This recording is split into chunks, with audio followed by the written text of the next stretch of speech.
আমি 2024-এর নির্বাচনে বাংলার মামাটি মানুষ যে রায় আমাদের দিয়েছেন, আমাদের 29 জন এমপিকে ইলেক্টেড করেছেন এবং 5টা সিটে আমাদের কারচুপি করে হারানো হয়েছে, নালে আমরা 34টা সিটি পেতাম। এবং আমাদের কিন্তু আজকে রাজ্যসভা এবং লোকসভা নিয়ে মনে রাখবেন আমাদের 42টা আসন আছে এবং একমাত্র দল তৃণমূল কংগ্রেস যাদের লোকসভায় নির্বাচিত সাংসদ মেয়েদের সংখ্যা হচ্ছে 39%, যেটা আর কোথাও নেই।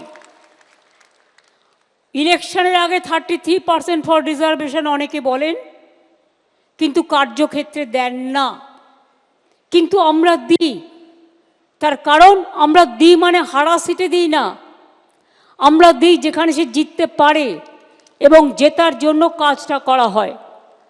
আমি বলতে পারি আমার লোকসভা এবং রাজ্যসভা বাংলার রয়্যাল বেঙ্গল টাইগারের মতো তারা লড়াই করে। আমি সংসদীয় টিমের নেতা, এখানে সুদীপ বন্দ্যোপাধ্যায়, কল্যাণ ব্যানার্জি, ডেরেক ওব্রায়েন, সাগরিকা সহ সকলে আছেন। আমি সকলকে বলবো আপনাদের অনেক অনেক ধন্যবাদ।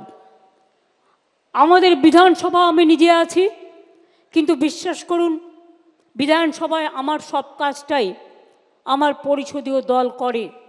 আমাকে হয়তো কিছুই করতে হয় না, এবং আমাকে করতে হয় যেটা, সেটা হচ্ছে সংসদের কাজ করতে হয়। তার কারণ দলের কি স্ট্যান্ড, এক একটা বিল আসবে, কোন বিলটায় আমাদের কি ওপিনিয়ন, এটা কিন্তু খুব বড় matter, it's a big matter. সেক্ষেত্রে তারা কিন্তু অলওয়েজ আমার সাথে কনসাল্ট করে। আমার মনে আছে আমি যখন এমপি ছিলাম আমার কাছে একটাও ইনফরমেশান থাকতো না, কারণ আমি তো এমপি ছিলাম কখনো একা। আবার 2004-এ সবাইকে জোর করে হারিয়ে দেওয়া হলো, 39% ভোট আমরা পেয়েছিলাম, কিন্তু সিট পেয়েছিলাম মাত্র একটা। তার কারণ তৃণমূল কংগ্রেস ক্ষমতায় আসতো 2001 সালেই।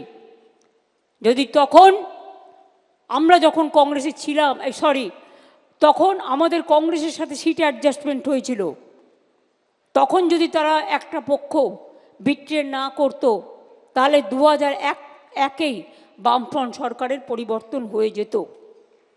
যে অত্যাচার, যে অনাচার, যে অহংকার, যে দুরাচার তারা করেছেন, মানুষ তার বিদায় চেয়েছে।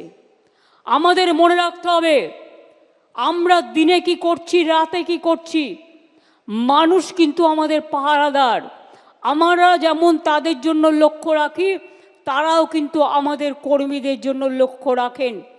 আমি সেই কর্মীকে পুরস্কৃত করতে চাই যে কর্মী কোনো কিছু চায় না, কিন্তু বুথের দিন এজেন্ট হয়ে গিয়ে একেবারে বুক বাজিয়ে লড়াই করেন, এবং লড়াইটা করেন পিস্তলের সামনে দাঁড়িয়ে।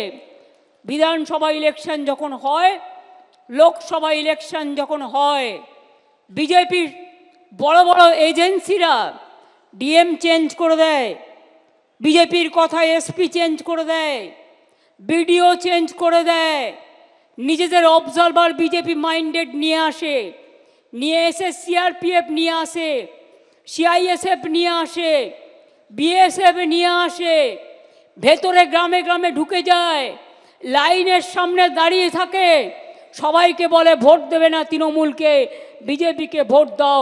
আমি এই রকম দুরবস্থা গণতন্ত্রের আগে কখনো ভারতবর্ষে দেখিনি। ইলেকশন যত এগিয়ে আসবে দেখবেন এজেন্সির তৎপরতা বাড়বে।